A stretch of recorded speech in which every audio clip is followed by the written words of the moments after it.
Cela impose de repenser nos importations, d'envisager des circuits courts, de changer de modèle de gestion des déchets. Nos territoires en débordent, c'est le moment d'agir. Zéro carbone, en intégrant davantage d'énergie renouvelable dans leur mix énergétique, cela pose la question de l'électricité évidemment. Et certains territoires comme la Guyane pourraient atteindre cet objectif avant 2023. Si nous avons tous ensemble, avec vous, Monsieur le Président, Monsieur les parlementaires, Mesdames les parlementaires et les maires ici présents, si nous avons cette volonté politique. Cela pose aussi la question des déplacements, des expérimentations, des véhicules électriques, et je remercie Thierry Dahan pour son étude passionnante sur le sujet. Là encore, le chemin existe, à nous d'en avoir la volonté. Troisième point, zéro intrant chimique. Pour des populations qui soient protégées des substances chimiques dans leur quotidien. C'est énorme, je le sais, mais cela impose de nouveaux modèles agricoles. Une complexité inouïe en zone intertropicale où il n'y a pas d'hiver pour jouer le rôle de vide sanitaire et où les espèces invasives étouffent les cultures. Mais quoi? Vous pensez qu'on ne pourrait pas y arriver? Eh bien moi je vous dis qu'on peut. Quand je vois les progrès de la banane française sur ce point, je me dis que c'est possible.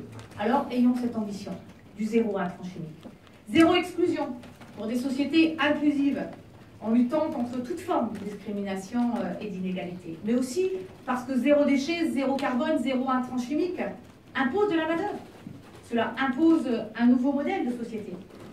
Et je l'appelle de tous mes voeux et nous travaillerons avec nos collègues je travaille avec mes collègues pour y arriver. Rendons le travail plus rémunérateur que l'inactivité. Et nous verrons que des emplois se créent dans les centres de tri, dans les énergies renouvelables, dans nos champs même.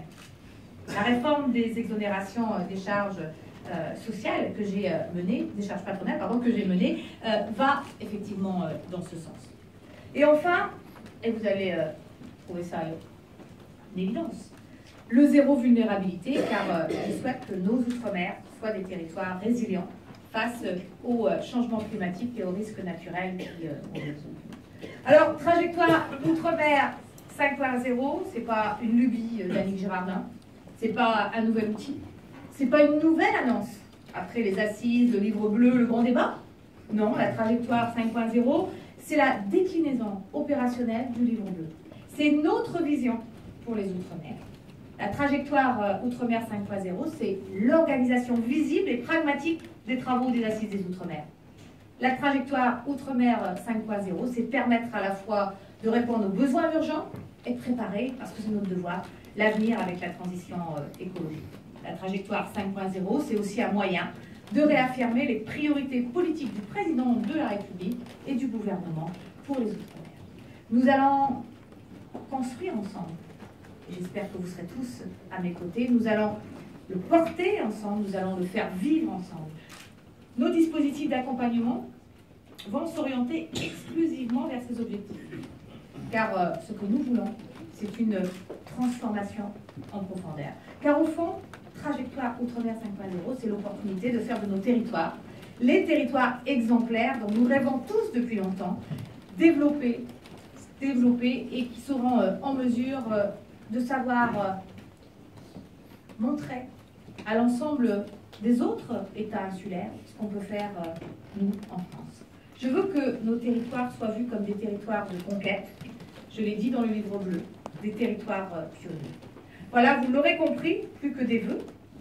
Du coup, ce sont des engagements concrets que je prends pour les territoires et les citoyens de la France, des trois océans, de l'archipel France, comme l'avait dit le président de la République, qui aura l'occasion de le redire demain.